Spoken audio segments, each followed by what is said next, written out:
março. Boa noite, hoje é quarta-feira, dia 6 de março de 2013. Nós estamos aqui mais uma vez na creche escola Doris Pencket, aqui em Paratibe, Paulista, Pernambuco.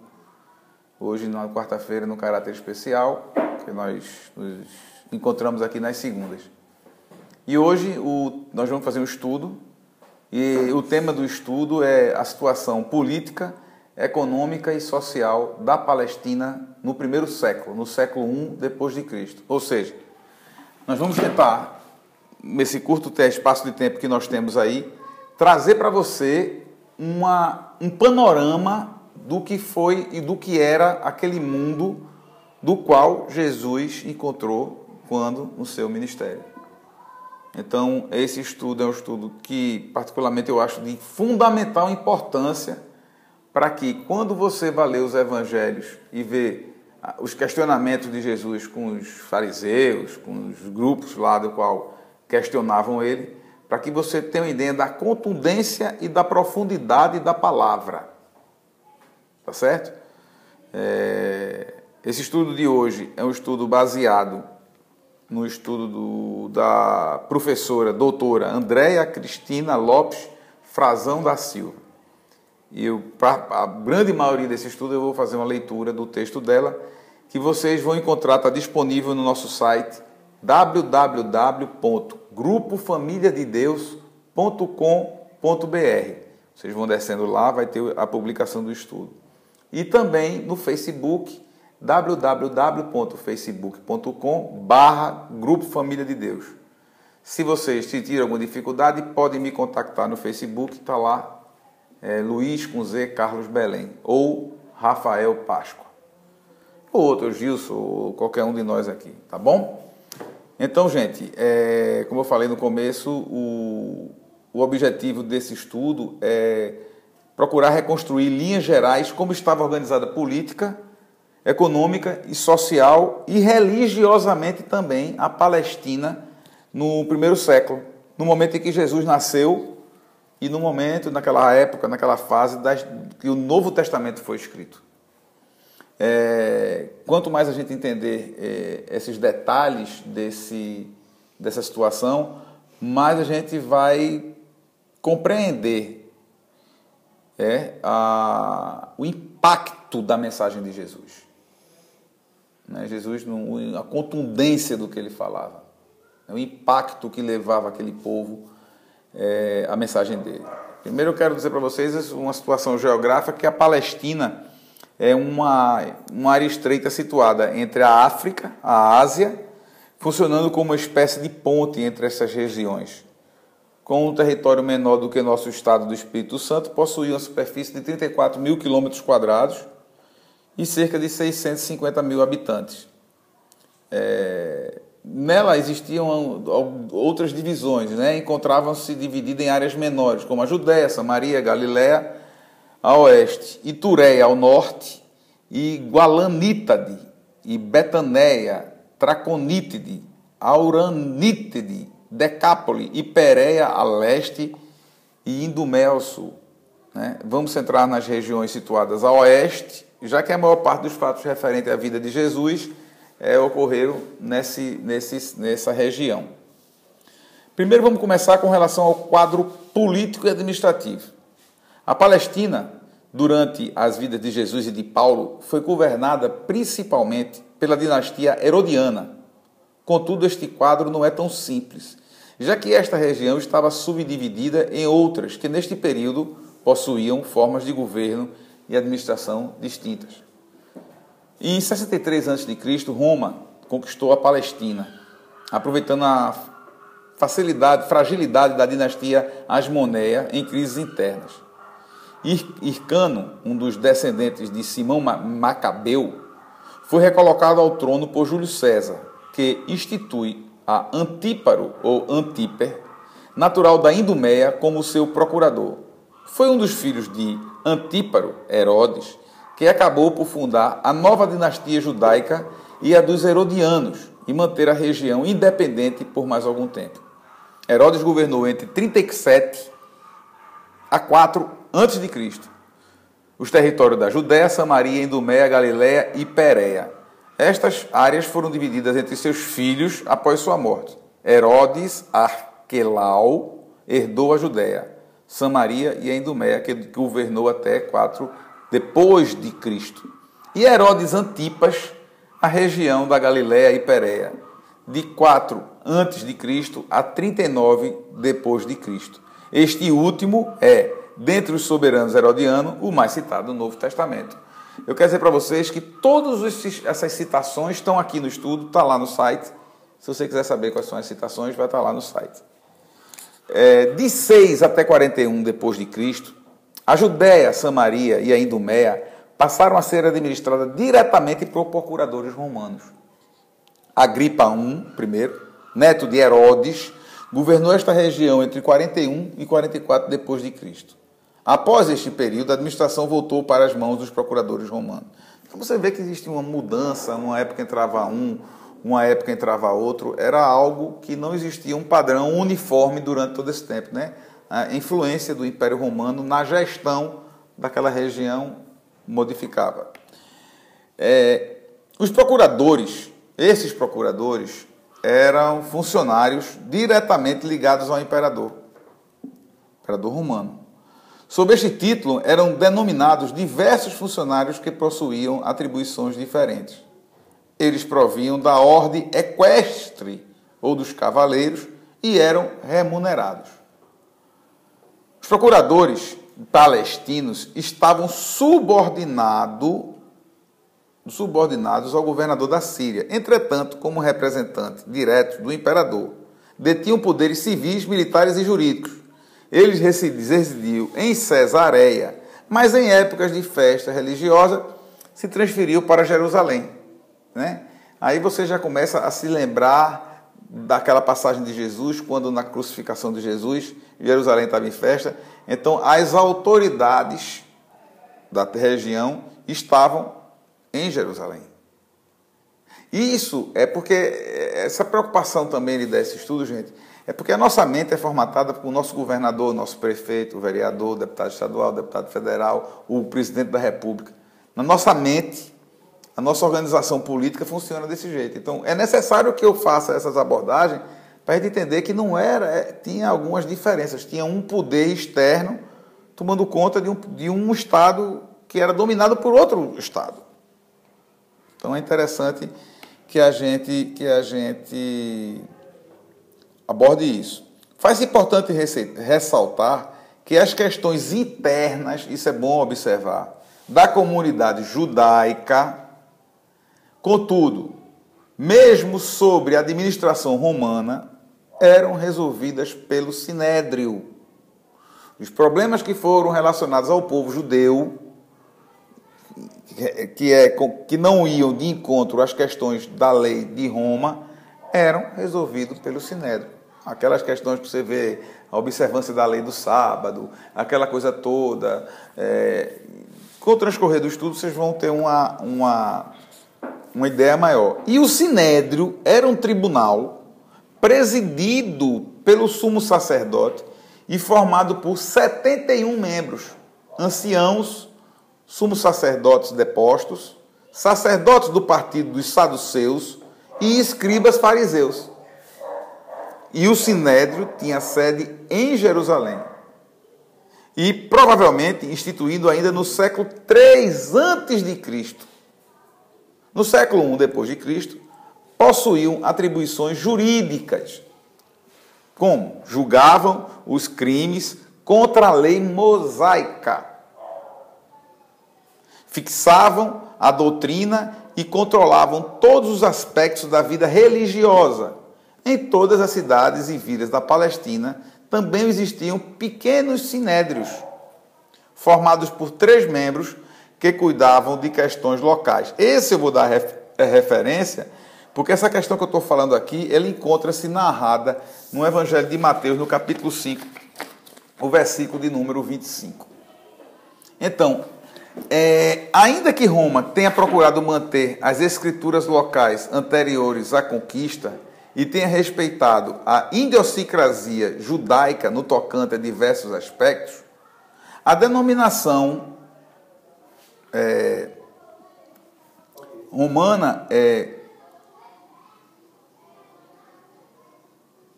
empancou na progressiva, a denominação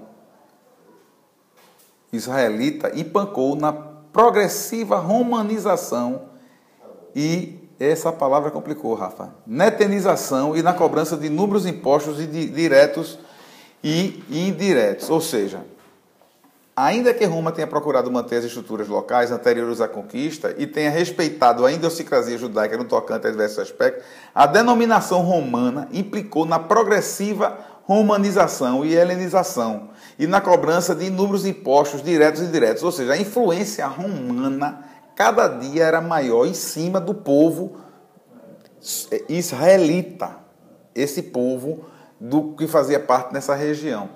Neste sentido, face à irreversível ocupação romana na região, surgiram movimentos de resistências armados, como os zelotes. Historiadores como Flávio Joséfo e o próprio Novo Testamento apresentam indícios de que ocorreram no período alguns levantes pontuais contra Roma. Ou seja, tinha um grupo mais radical, que queria ir à luta armada, que eram os zelotes.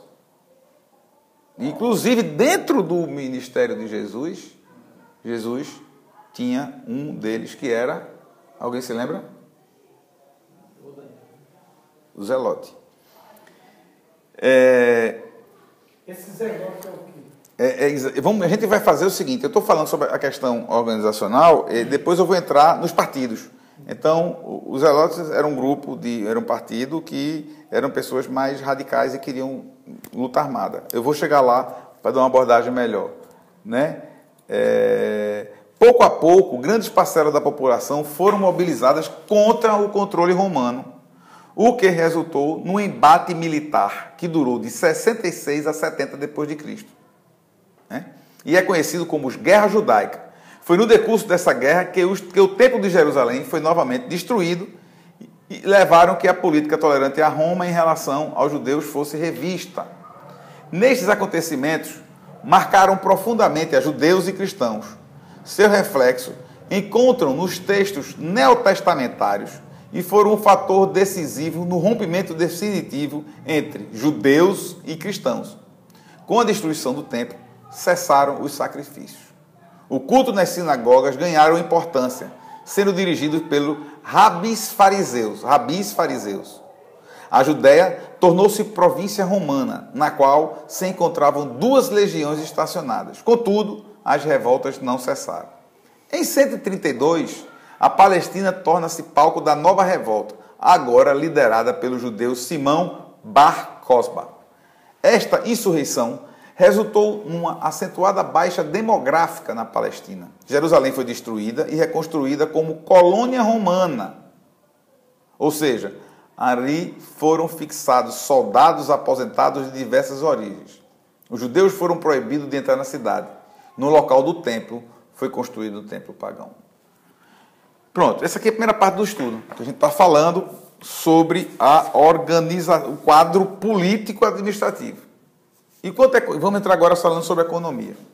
Como é que funcionava aquele corredor, aquele pedaço de mundo que ligava uma região, a questão norte da Ásia, né? Essa questão da Ásia para lá, você entra no mapa, vê a África, né? No sentido do Egito, né? E para o norte lá, quando você vai para Éfeso, já é caminho da Europa, na Grécia já é um continente europeu.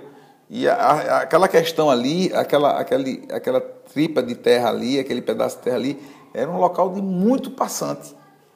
Muito passante. Então, devido à sua posição estratégica, a Palestina era uma região de passagem. Por ela circulavam soldados, comerciantes, mensageiros, diplomatas, etc. Não existia companhia aérea. Então, quem saía da Macedônia... Por mar também. Por mar também. Ou... O pessoal de Roma, quando ia para a África, ia por mar, e se fosse por terra, tinha que dar aquela volta pela Macedônia, pela Turquia, aí vai descendo, Síria e papapá, vem pelaquela região. Então, esta região possuía importantes centros urbanos, como Cesareia, Jerusalém, que concentravam pessoas e atividades econômicas. Como em outras áreas do Império, nesta região existiam vias e portos que facilitava as comunicações e transporte de mercadoria e pessoas. Mesmo quando uma viagem era muito longa, tinha que ter alguns lugares margeando, né? E como lá tinha esse roteiro, como lá era um Porto de Santos, mais ou menos, que todo mundo, que tudo que saía para cima, para baixo, passa por lá,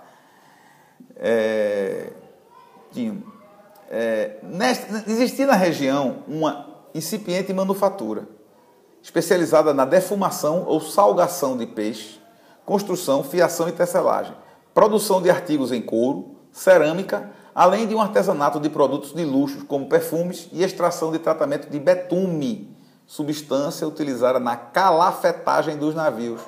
Né? A gente sabe o que é betume, é aquele piche, né? Piche, né? Além disso, outros ofícios se faziam presentes, principalmente nas grandes cidades, tais como os pedreiros, carregadores de água, era toda a metrópole, né? Cidades grandes. O comércio... Meu amigo costumava passar muito lá, né? Paulo? Cesareia. Eu inclusive, cheguei na posição Cesareia, era uma cidade que... Cesareia Marítima, uma cidade portuária, inclusive, se vocês entrarem lá no site, tem lá, a gente lá no Cesareia, a foto tinha coisa. Era um lugar bem movimentado, né? Que o lugar não é grande. Você sai daqui para uma cidade para outra, é como se fosse para o estado de Pernambuco, assim, tem 50, 100 quilômetros. De Tel Aviv para Jerusalém, eu acho que são 80 quilômetros, aqui para Gravatá, um exemplo, né? Mais perto do que de São Paulo para Campinas, por exemplo. O aeroporto de Tel Aviv, você vai no mapa ver, ele fica entre Tel Aviv e Jerusalém, no meio do caminho. Ainda hoje existe aqui, falando em Brasil, por exemplo, temos aqui Porto aqui em João Pessoa, 100 quilômetros. Tem outro porto. Né? Aí João Pessoa, Natal, então tudo margeando. Não, tudo margeando. Só que aquela região, ela era, como também tinha cidades grandes, tinha indústria, tinha tudo, era uma metrópole daquela região. Por exemplo, o comércio, tanto interno quanto o externo, era praticado, era uma cidade exportadora. Então, o comércio interno, pouco conhecido, interno, consistia-se nas trocas locais e, sobretudo, visava o abastecimento de grandes cidades. Quanto ao externo, importava-se produtos de luxo, consumidos pelas elites e pelo templo. Por outro lado, exportavam-se alimentos, frutas, óleo, vinho, peixe, manufatura, como perfume, além do betume, como já tinha falado. A principal atividade econômica da região, contudo, era a agricultura. A maior atividade, é bom você entender isso, porque muitos referenciais que Jesus faz e que os apóstolos fazem, que é feito, as parábolas, algumas coisas, eles falam sempre de algo relacionado, ou a pecuária ou a agricultura. Por isso você vê Jesus não falando de tablet, nem de internet, nem de tecnologia, nem de outro costume, se não for o que era a maioria da economia lá, era ligada para a agricultura. Então, um referencial agrícola de algo relacionado à agricultura era muito mais facilmente compreendido pelas pessoas do que ele falar, como Paulo falou com os sábios gregos lá no Areópago. Então, essa é importante, né? A principal era a agricultura. Plantava-se trigo, cevada, figo, azeitona, oliveira é o pé da azeitona, uva, tâmaras, romães, maçã, nozes, lentilhas, ervilha e alface, chicória, agrião. Além da plantação de alimentos, eram encontrados cultivos especiais voltados para a produção de manufatura, como rosas. Rosas para a produção essenciais para os perfumes. A gente fala muito do perfume, era uma coisa muito cara naquela época. Você tem relatos da Bíblia do perfume e tal. As atividades de pesca, pecuária e extrativismo também não podem ser esquecidas devido à sua grande importância econômica. Banhada pelo Mediterrâneo, cortada por rios e possuindo lagos, não é difícil constatar a variedade de peixes e seu papel para abastecimento interno e até exportação. Quanto à pecuária, a região possuía rebanhos de ovelhas, cordeiros e bois. Ovelhas e cordeiros? De bois. Mas ovelha e cordeiro é uma só. Ovelhas, cordeiros e bois. Mas eu quero que você entenda que não se preocupe com isso. Eu quero que você entenda o que é que tinha, por que tinha e qual era o contexto. Tá certo? Não tinha porco. Por que não tinha porco? Sabe por que não tinha porco? Por causa dos judeus. Não comiam porco porque o cara ia falir se ficasse lá. Talvez um de fora, romano, comesse sua picanha de porco. Mas não era algo que tinha volume. No campo da extração, além do mencionado betume, há que ressaltar a variedade de árvores, como salgueiro, loureiro, pinheiro, dos quais se extraía madeira, temperos e essências, certos animais como pombas e alimentos como mel. Então, essa é a segunda parte, que é com relação à situação econômica, né? Com relação, que a gente vai começar a entrar agora numa parte interessante, mais interessante, com relação à parte da organização social, ela pode ser dividida em alguns grandes grupos, a organização social, tá? Ela pode ser dividida em 4 ou alguns grandes grupos econômicos. Os ricos, grandes proprietários, comerciantes ou elementos provenientes do alto clero, os grupos médios, sacerdotes, pequenos e médios proprietários rurais ou comerciantes, os pobres trabalhadores em geral, seja no campo ou nas cidades, e os miseráveis, mendigos, escravos ou excluídos sociais como os ladrões. Que não mudou nada na época de hoje. No mundo, né? No mundo. Então, mais ou menos isso. Contudo, as diferenças sociais na Palestina não se pautavam somente na riqueza ou pobreza do indivíduo, mas em diversos outros critérios, como sexo, função religiosa, conhecimento, pureza étnica, ou seja, uma mulher, ainda que proveniente de uma família rica, estava numa situação social inferior à de um levita. Um samaritano, apesar de descendente dos israelitas, devido à miscigenação, era considerado impuro e socialmente inferior a uma mulher judia. Só para vou citar alguns exemplos. Então, não era somente, era da linhagem, da família. Não, eu sou puro. O samaritano era misturado. A gente sabe que os samaritanos existiam, aquela rixa toda, era considerado um povo impuro, porque não obedeceram à lei de Deus e o povo se misturou com pessoas de outra linhagem, né? E como é que funcionavam as instituições religiosas? Que aí onde a gente vai entrar basicamente naquela questão que é o objetivo do estudo. O templo foi até 70 depois de Cristo o mais importante centro religioso judaico. Destruído 2 vezes, estava sendo reconstruído nesse período. As mulheres e os não circuncidados não poderiam entrar no interior do templo. Neste edifício eram realizados os sacrifícios. O sinédrio se reunia, eram armazenadas as riquezas e impostos dirigidos ao templo, bem como os objetos de culto. Ou seja, o templo era muito mais do que um local de culto. Sobretudo, era o centro de toda a vida religiosa, econômica e política judaica. Suas atividades e organização revelam os valores e as divisões dessa sociedade, onde sacerdotes e conhecedores da lei possuíam privilégios. Atenção, hein? Só homens circuncidados são levados em conta, e mulheres e gentios são colocados à margem. Organizando a vida religiosa e os cultos no templo, existia um amplo clero chefiado pelo sumo sacerdote que provinham das famílias mais ricas judaicas da Palestina. Os sacerdotes, tanto sob o governo dos herodianos quanto dos procuradores, eram escolhidos e destituídos pelos governadores civis. Logo, este possuía um mercado de caráter político. Um sumo sacerdote, presta atenção, o sumo sacerdote era auxiliado por diversos funcionários, todos provenientes das famílias mais importantes. O comandante do templo, o chefe das 24 equipes semanais, os 7 vigilantes e 3 tesoureiros. Além do sacerdote supremo, existiam cerca de 7 mil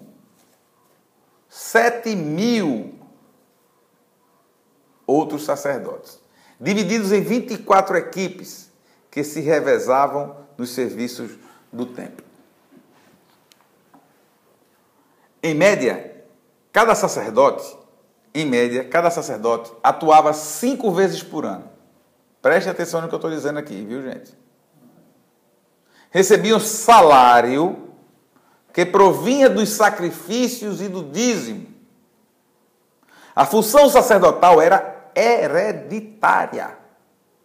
Ao lado dos sacerdotes haviam 10.000 levitas, também organizados em 24 equipes. Atuavam como músicos ou porteiros, também 5 vezes ao ano. Esses não recebiam salário disso. Esses não recebiam salário. Que eram na lei, né? Não, levita porque eram, né? Mas os 7.000... Eram voluntários, né? Os levitas aqui, esse estudo é interessante. As sinagogas também eram centros religiosos, já que nelas se cultuava a Deus e era estudada a lei, tal como ocorre ainda hoje. Nelas qualquer judeu poderia ler e fazer comentários à lei, o que não ocorria na prática, função que acabava controlada pelos especialistas das escrituras, os escribas e os rabis farisaicos. As festas religiosas também possuíam um papel destacado na vida judaica. Isso aqui a gente já estudou várias vezes aqui, né? Nessas ocasiões, o povo se reunia em Jerusalém, celebrava a intervenção divina em sua história. Os pães asmos, a Páscoa, as colheitas, né? Mais do que um momento de comemoração, tais datas serviam para perpetuar a memória e as tradições do povo, coisa que é feita até hoje, né? Eles têm essa preocupação de perpetuar. 3 festas eram as mais importantes. Como a gente já sabe, a Páscoa, que recordava a libertação do cativeiro do Egito. Pentecostes, que ocorria na época da colheita, que era a festa da colheita.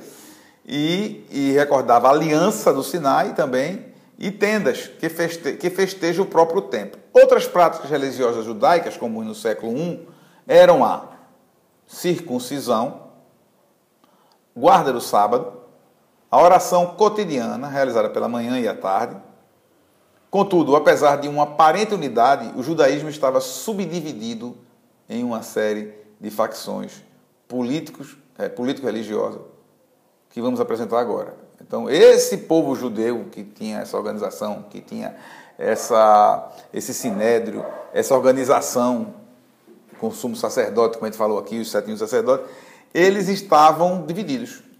E muitas pessoas pensam no judaísmo no século I como um bloco monolítico, uma religião solidamente unificada que o cristianismo dividiu, formando uma nova religião. Entretanto, haviam muitos subgrupos diferentes dentro do judaísmo antigo.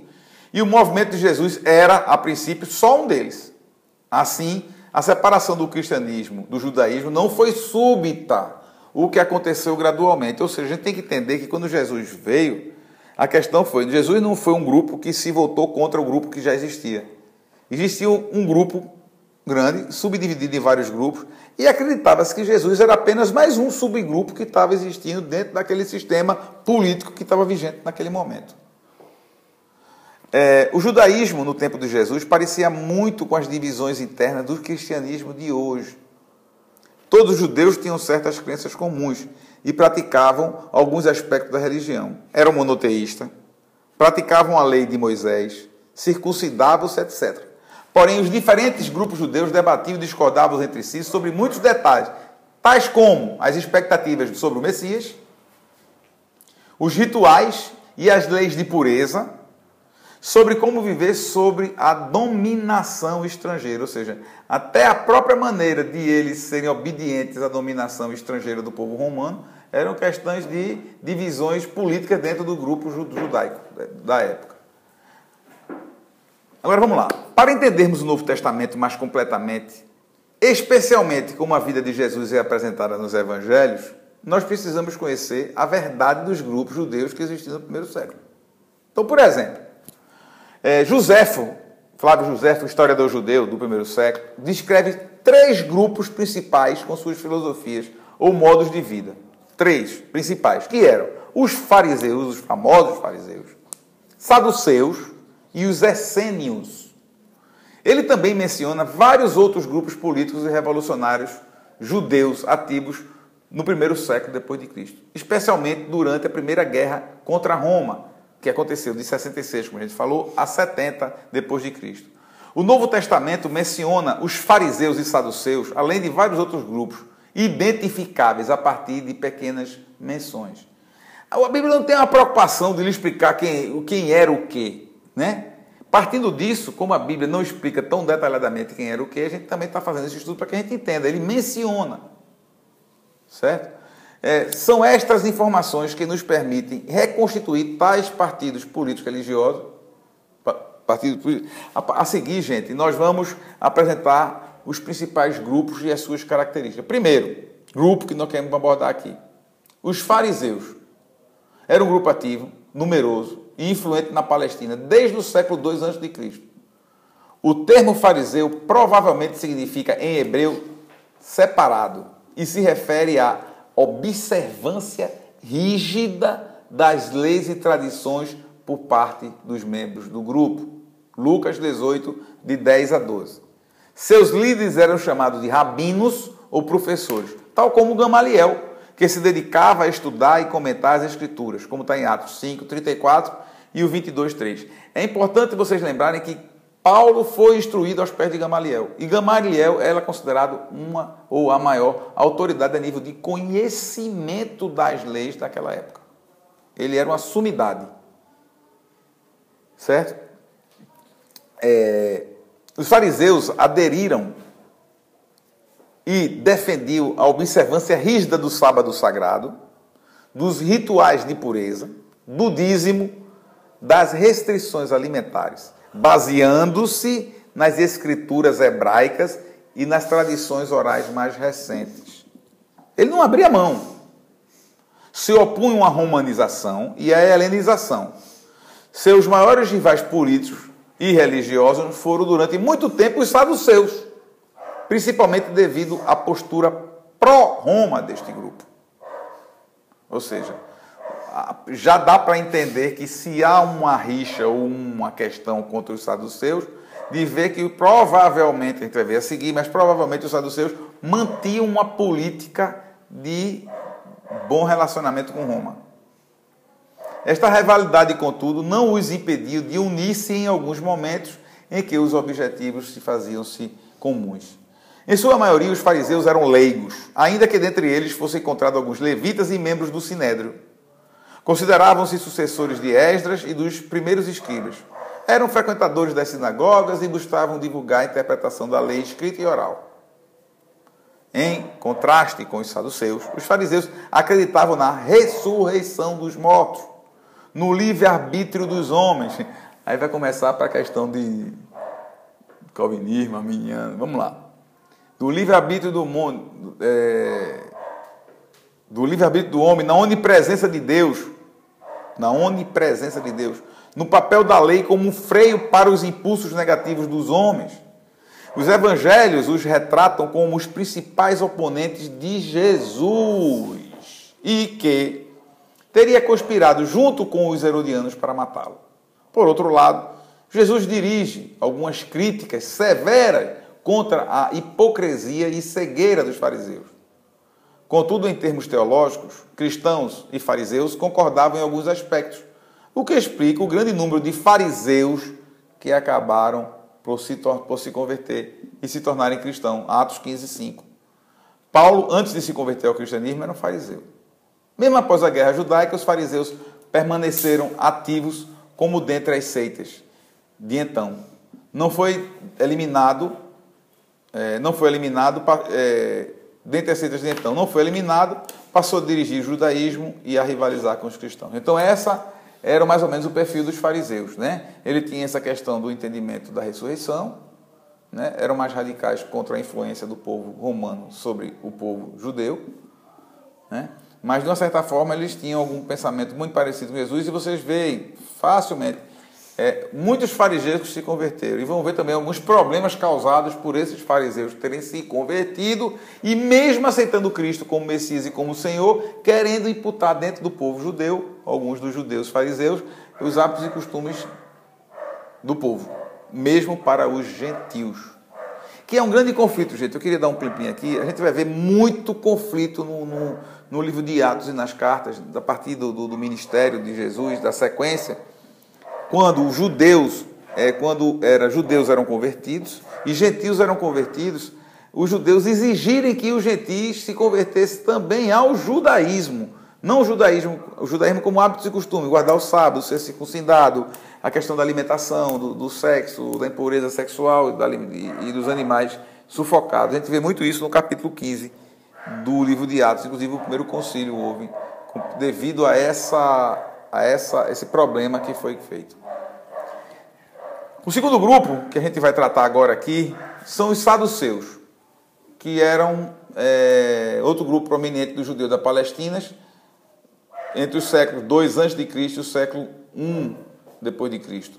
Não sabe-se ao certo a origem da palavra saduceus.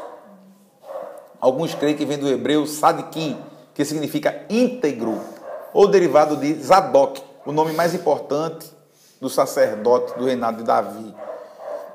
Organizaram-se no período da dinastia Asmoneia, no momento de prosperidade política e econômica. Eles eram um grupo formado pela elite, principalmente proveniente por famílias da alta hierarquia sacerdotal. A gente não tem como você separar a política do dinheiro, cara. Não tem. Os cargos, as funções e o poder sempre foram separados pela questão do dinheiro, né? O nepotismo era algo... Como hoje. Só que hoje dizem que é proibido. Lá naquela época não era proibido, era realmente instituído. Rafa está me mostrando aqui Atos 23, que diz assim: e Paulo, sabendo de que uma parte era saduceus e outra de fariseus, clamou no conselho: vocês, irmãos, eu sou fariseu, filho de fariseu. No tocante à esperança da ressurreição dos mortos, sou julgado. E havendo dito isto, houve dissensão entre os fariseus e saduceus. É a grande questão, né, do entendimento. Fazendo somente um parêntese aqui dentro, por que esse estudo? Eu até devia ter dito isso no começo. A gente vê hoje a denominação, os cristãos, sendo dividido hoje no mundo em mais de 200 mil denominações. 200 mil denominações. Uns falam 40 mil, outros falam 250 mil. Cristãos. Existem hoje denominações cristãs no mundo, mais de 200 mil denominações cristãs. Evangélicas, do lado da reforma. Porque a Igreja Católica é uma igreja que tem não tem 50 tipos de Igreja Católica. Tem as divisões da Igreja Católica. A Igreja Batista tem dezenas, a Igreja Pentecostal tem centenas, a Igreja Assembleia tem mais outras tantas. Tem até a Igreja do Cuspe de Jesus, então tem tudo, denominações cristãs, que não estão sobre a mesma organização, mesma hierarquia. Porque tem muita... Você quando está falando aí, minha cabeça foi algo. Amém. Tem umas que eu não considero nem cristã. Não, mas não vamos entrar... Não, por isso que eu fiquei assim... Não, perfeito. Mas eu quero que você entenda... eles brigavam porque um acreditava na ressurreição, outro não. Uhum. Né? Você vê um filmezinho na internet que divulgou um dia desse, que circula muito, que o cara está numa ponte para se suicidar. Vocês viram esse filme? Aí diz assim: irmão, não se suicide. Ele não se suicide. Você é cristão ou ateu? Ela fez cristão. Eu também. Você é cristão da reforma católica ou protestante? Ele faz: sou protestante. Ela: eu também. Aí: você é protestante presbiteriano ou protestante batista?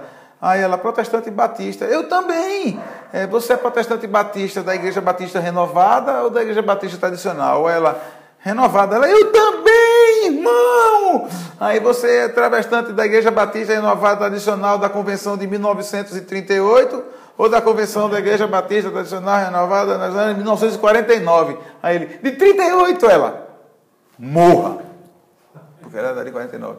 Então, esse estudo não é para a gente criticar ninguém, é para a gente quebrar esse tipo de separação que existe daqueles que fazem parte do corpo de Cristo.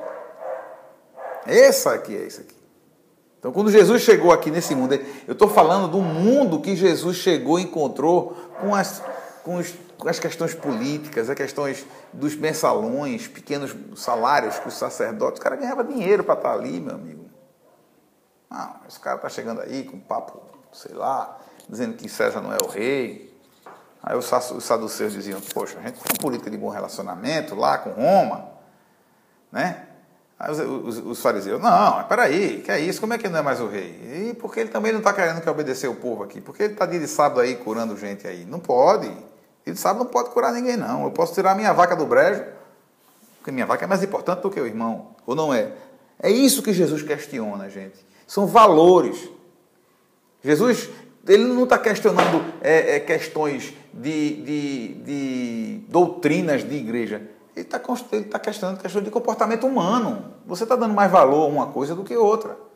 Eu, quando questiono hoje que as pessoas dão muito mais valor à instituição eclesiástica que elas fazem parte do que ao cristianismo que elas representam, é uma verdade.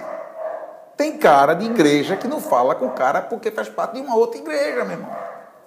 Preconceito de católico contra protestante, de protestante contra católico. Entre os protestantes e entre os católicos. Preconceito dos católicos contra aqueles que são da igreja renovada, contra os que não são. E dentro dos protestantes, isso é uma realidade que existe. E é mais ou menos esse retrato que Jesus encontrou nesse sinédrio. Eu estou trazendo uma abordagem para cá, não como uma questão crítica, mas como uma questão referencial. É desse quadro que a gente está falando aqui. Então eu vou correr aqui, porque eu estou com o tempo meio corrido. E a gente ainda vai ter um debatezinho aqui. Então tem um terceiro grupo, né? Eu vou pular um pouco aqui. Se vocês quiserem se aprofundar um pouco mais, tem lá. Mas vamos lá. Tinha um terceiro grupo que se chamavam os essênios. Era um grupo minoritário que estava organizado por uma comunidade monástica em Qumran, área localizada perto do Mar Morto, desde o século II a.C. até o século I depois de Cristo. Quando, em 68, foram eliminados pelos romanos durante a Guerra Judaica. Alguns creem que esse nome, essênios, deriva dos gregorrócios, santo, ou issos, igual, ou ainda do hebraico azidim, piedoso. Ou seja, não há consenso. Sua origem pode estar associada à era macabeia, quando um grupo liderado por um sacerdote teria fundado a comunidade. Eles rejeitaram a validez da adoração do templo e assim recusavam-se a assistir todos os festivais ou apoiar o templo de Jerusalém.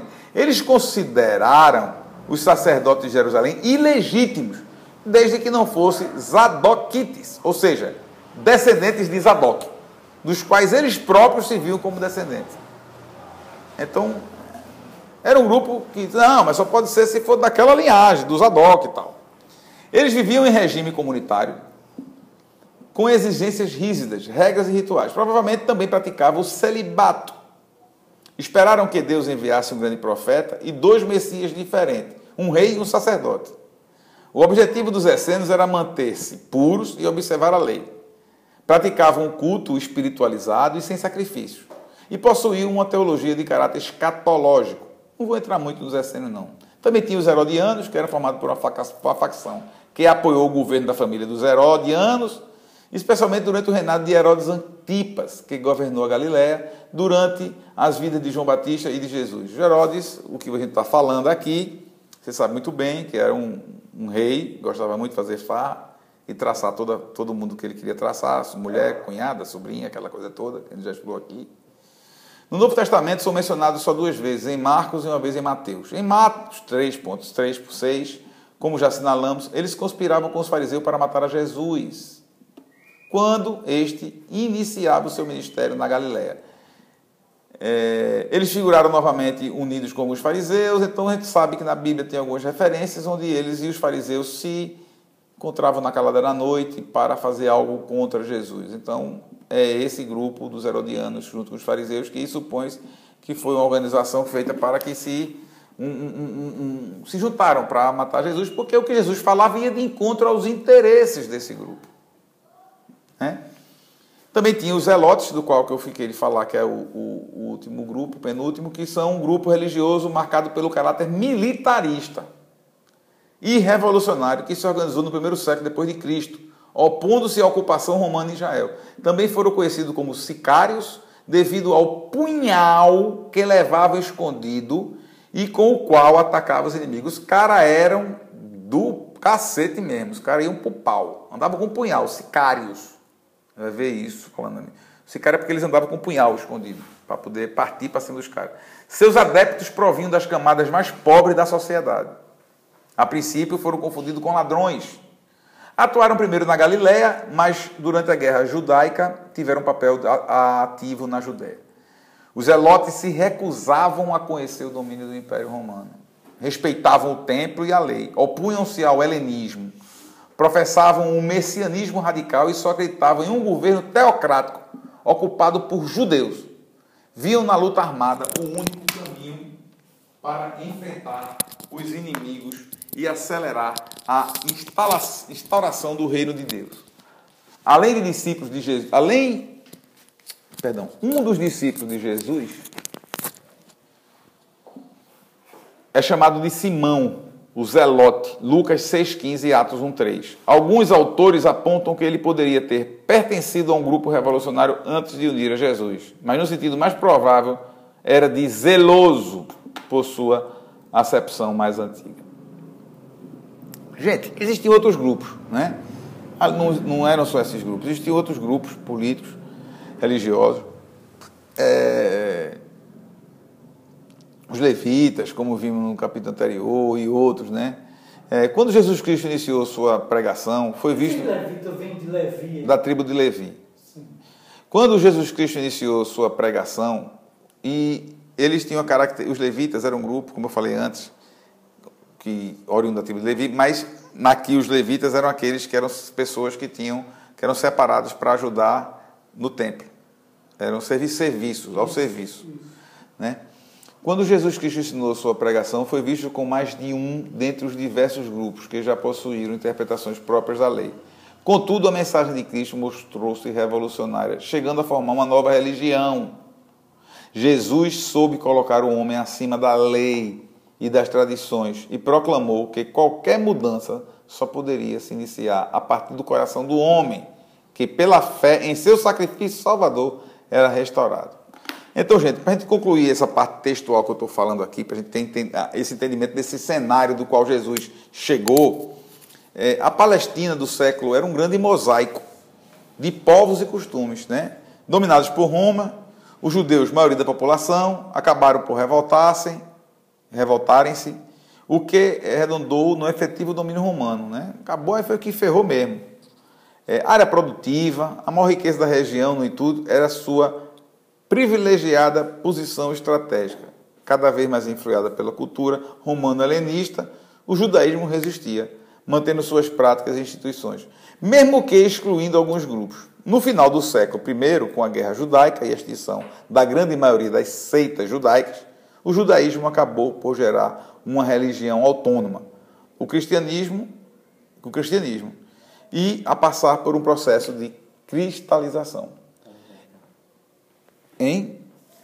Tem mais coisa ainda? Farisaica, né? Então, esse era o mundo que Jesus encontrou. Um mundo onde existia um desnível social muito grande, um mundo onde a pobreza dominava naquele povo, existia a escravidão, era existente, tinham pessoas que pertenciam a outras, existia uma sociedade, a classe A e B, dependente do sinédrio, do sistema político e religioso, ganhando dinheiro com isso, vivendo às custas disso, um sistema político de um partido que vivia da boa vizinhança com Roma, e isso trazia fruto para eles. Então, o sistema era desse jeito. Jesus, quando chega, e que você pegar a Bíblia a partir de agora, e começar a ler, a ver, a entender, Jesus com os fariseus, Jesus com os saduceus, Paulo questionando, o outro questionando, vocês lembrem-se de tudo aquilo do qual estava acontecendo ali, naquele momento. Os sacerdotes recebiam salário, eles ganhavam dinheiro, as autoridades ali, interesse puro. Aí, de repente, você está lá, tem um grupo humano que mora numa região dominada por um governo romano, César era o imperador. Eu quero dizer duas coisas antes de complementar isso. Eu quero que vocês entendam o seguinte. A palavra Cristo significa ungido. Ungido e Cristo é a mesma palavra. No grego a palavra é a mesma. Para aquele povo daquela época, o Cristo, o ungido, sabe quem era? Ungido. Quem era ungido? O sacerdotes. O César, o imperador romano. Então, quando ele fala dessa influência da helenização e da influência romana, é porque o romano queria imputar na cabeça do povo judeu que o ungido, o Cristo, o homem, o representante de Deus na terra, era César, o imperador romano. E o povo judeu, o povo sabia que não era. Aí chega, eles à espera, o pessoal que vivia no Grão-Monde, que vivia dentro do sistema político, ganhando, vivendo às custas do governo. Você vê que o templo vivia das ofertas, e a gente sabe que existia desvio de oferta, existia roubo, existia tudo o que existia, aquela coisa toda que existe até hoje. Mas o que eu quero que você entenda é o seguinte: quando chega um cara que vem de uma região que não vem nada de empréstimo de lá, um cara que vem do meio de um povo pobre, dizendo que ele é o rei, das duas uma. Ou era um louco, um surtado, que endoidou o cabeçote. Tá entendendo? Mas só que ele começou a levar essa brincadeira, essa conversa para as pessoas, e a coisa começou a mudar. Porque Jesus ia pregar e o povo, ele realmente é o rei. Ele pregava com base e os milagres dele fazer com que o pessoal e se cumprir as profecias de Deus na vida dele. Só que o que é que aconteceu ali naquele povo? Jesus começou a pregar o evangelho e Jesus era questionado. Jesus ia para o templo, falava... Jesus era um profundo conhecedor. Jesus era um judeu. Jesus não era contra o judaísmo, não, porque ele era um judeu. Então Jesus começou, você vai ver, se você pegar o Evangelho de João, capítulo 7, você vai ver Jesus discutindo, que eu ia até pegar para ler aqui, mas não vai dar tempo, que nosso tempo já está acabando. Mas você vai ver Jesus nas discussões, Paulo nas discussões, o povo discutindo. Não, mas Jesus tal, é a comida, por que você não come? Por que você trabalha de sábado? Não, você cura no dia de sábado, você quer me matar? Matar por quê? Não, porque vocês estão querendo me matar porque eu no sábado eu curei apenas um homem. Vocês não vão tirar a vaca lá do brejo, quando a vaca está lá atolada, vocês não vão lá para que ela não morra? O que é mais importante? A lei ou o homem? O sábado ou o homem? A vida ou o sábado? Então esses debates de Jesus começou a questionar o coração desse povo, a mente desse povo hipócrita. Vocês são lá dando uma de bonzinho, mas no fundo vocês são um bando de ladrão, safado. Está entendendo? Então tudo isso eu quero que vocês a partir de hoje tenham uma visão mais ampla, mais profunda do que era aquele cenário político, econômico, social, religioso, geográfico e tudo que aconteceu. E entendam o sistema político que existia para entender as armações políticas. Tanto que, quando chegam para Pilatos, eles olha, esse cara aqui está perturbando aqui o povo. Está perturbando por quê? Não, porque ele está curando no sábado. Tá entendendo? Ele está dizendo que ele é o Deus, ele é o rei. Não tem nada a ver com isso, não. Esses problemas de vocês, judeus, vocês resolvam lá no Sinédrio. Você não tem... Lá o Sinédrio, né, o local onde vocês se organizam e discutem, debatem, resolvem os problemas das leis de vocês, vão lá e resolvem, eu não tenho nada a ver com isso. Aí chegaram para Pilatos e disseram, olha, tem um problema, o que é? 5.000 se converteu na palavra dele. E está dizendo que ele é que é o rei, meu amigo. Sabe o que é que vai acontecer? César vai saber que tu é o governador da região, tu está tomando conta daqui, tu não tem um domínio sobre o teu povo, não. Estão dizendo que ele não é mais o rei, não. O rei é esse Jesus aí. Vão saber e tu vai perder teu emprego, tu vai perder tua boquinha. Uma linguagem, eu estou falando para vocês, isso é o que... Trocando em miúdos, na verdade, o que aconteceu foi um problema político. Ele fez, opa, espera um pouquinho só, e aí? Não, meu irmão, prende esse cara. Ele disse, opa, estamos na festa da Páscoa. Na festa da Páscoa a gente tem um hábito de prender o Jesus e de soltar um ladrão, né? E chama lá Jesus e tal, e pergunta ao povo, e esse povo que eu estou falando aqui, botou gente envolvida ali para dizer, não, Barrabás ou Jesus e tal. Jesus vai, né? A própria mulher de Pilatos disse que não tinha tido um sonho, uma revelação, e que aquele homem era um homem, não tinha nada nele de erro nenhum. Então, entendeu? Como a gente se lembra que João Batista, quando Herodes mandou matar João Batista, torar a cabeça, mandou torar, mesmo contra a vontade dele, porque ele prometeu que queria pegar a sobrinha, e para pegar a sobrinha, a exigência foi a cabeça de João Batista. Então, vocês vejam, Belém, aquilo dali aconteceu para se cumprir o que Deus falou. Sim. Olha, eu vou matar você para se cumprir o que Deus falou. Não. Deus falou que naquele tempo iria acontecer aquilo. Mas é necessário que a gente entenda por que aconteceu aquilo. É necessário que a gente entenda por que as coisas acontecem. Que no final do mundo, no final dos tempos, o amor de muitos se esfriará. A gente está vendo isso hoje.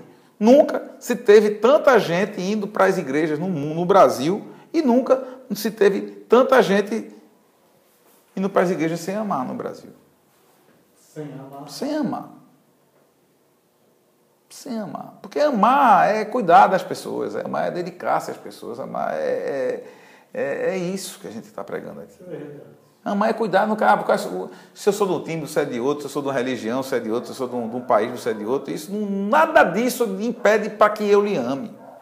Então, quando Jesus chegou para a Samaritana, que era um povo considerado misturado, não se falava. Era proibido um judeu falar com uma mulher samaritana.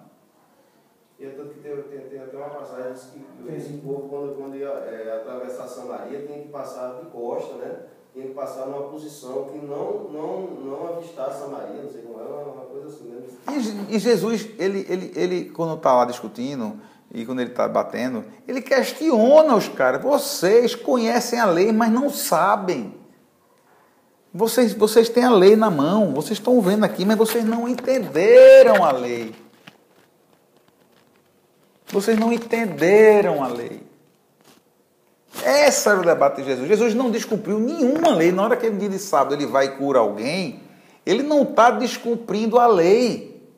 O judeu foi que disse o fariseu lá foi que disse, porque ele foi curar um cara dia de sábado, e ele fez, e a vida não é mais importante? Vocês não fazem circuncisão ao sábado? Então eles estavam procurando na lei algo para incriminar Jesus. Então, essa questão da lei, a gente já estudou aqui, já debateu sobre a lei, sobre tudo. É um grande problema que existe. Então, gente, para eu concluir essa parte aqui, eu quero concluir dizendo uma coisa, que vai servir como base de entendimento para tudo que a gente vai fazer, estudar, falar até daqui para frente, que muitas vezes serão repetições, para que a gente entenda, a gente evolua fazendo... na escola não tinha aquele negócio, né? Estudava o semestre todo, depois tinha uma semana de revisão, né?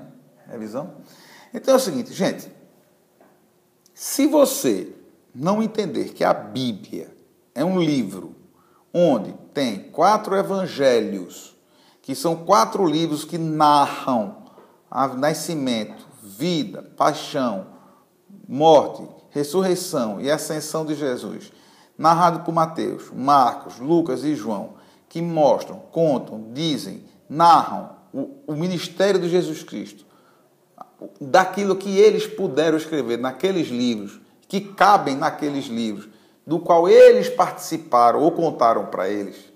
E depois você tem um livro chamado Atos dos Apóstolos, que mostram como os apóstolos, os 12, ou 13, que perdeu um, mas ganhou outro, ou aqueles que viram Jesus e que saíram como missão de levar e de colocar, aplicar o Evangelho a todas as demais situações, com a essência de Jesus. E depois você vê as cartas de Paulo, Pedro e outras cartas, onde estas pessoas colocam em prática, aplicando a essência de Jesus Cristo naquele povo, naquele momento, naquelas situações, que podem ser também iguais a algumas de hoje, que eu tenho que repetir, mas hoje eu também tenho situações diferentes. Mas eu entendendo o Evangelho, entendendo o caráter de Cristo, eu vou reagir como Cristo reagiria. Não é um conjunto de regras e leis, é um livro onde nos ensina a essência da vida. Jesus nos disse assim, a lei que eu deixo para vocês é que ame ao teu próximo como a ti mesmo. Tinha 613 leis, a gente estudou aqui uma época atrás aí, resumido em 10 leis de Moisés. Jesus chega e fez, olha, terás ser o teu Deus, que sou eu. Ele nem precisa dizer isso, porque ele não precisava dizer nada. Você olhar para ele, você via que a vida dele é isso.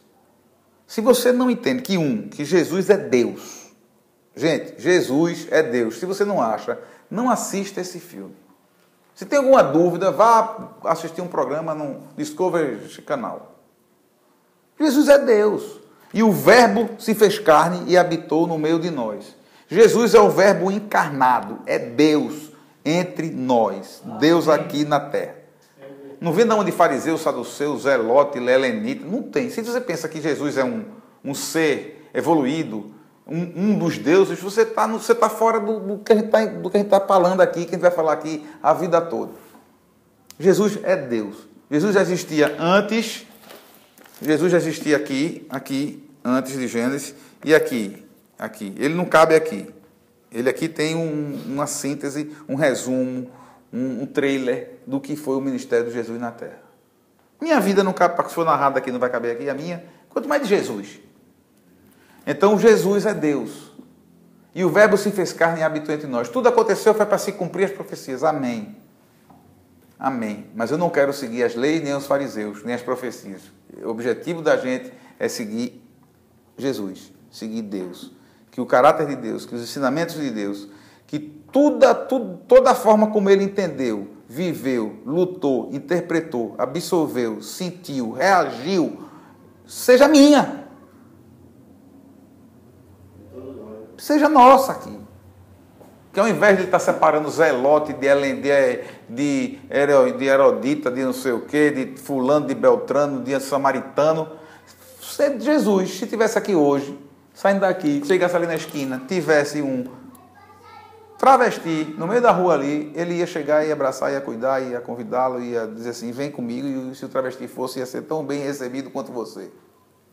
Se tivesse um traficante, um bandido, um ladrão, um maconheiro, um drogado, uma prostituta, o que for, qualquer dessas pessoas que estão à margem da sociedade, ele diz, venham, e eles iam, tanto quanto mim, quanto você. Era você dizer, Senhor, eis-me aqui, ele faz, vem comigo, acabou. A gente estudou aqui, situação política, econômica, social, viu o poder do dinheiro, o poder da influência da família, das castas, das hierarquias. Jesus não está preocupado quem é seu pai, quem é sua mãe, quanto é que você tem no banco, qual a sua história na igreja, se você tem projeto, se você já foi usado, se você já foi usado para curar. Jesus está preocupado se seu coração está alinhado com o dele ou não. Amém? Que Deus abençoe, que Deus abençoe a cada um de nós, que essa mensagem fique gravada no seu coração. Qualquer coisa que você precisar, www.grupofamiliadedeus.com.br, não é propaganda, é só um referencial para você conseguir esse material. E no facebook.com/Grupo Família de Deus. Que o Senhor Deus abençoe a cada um de nós. Fiquem na paz.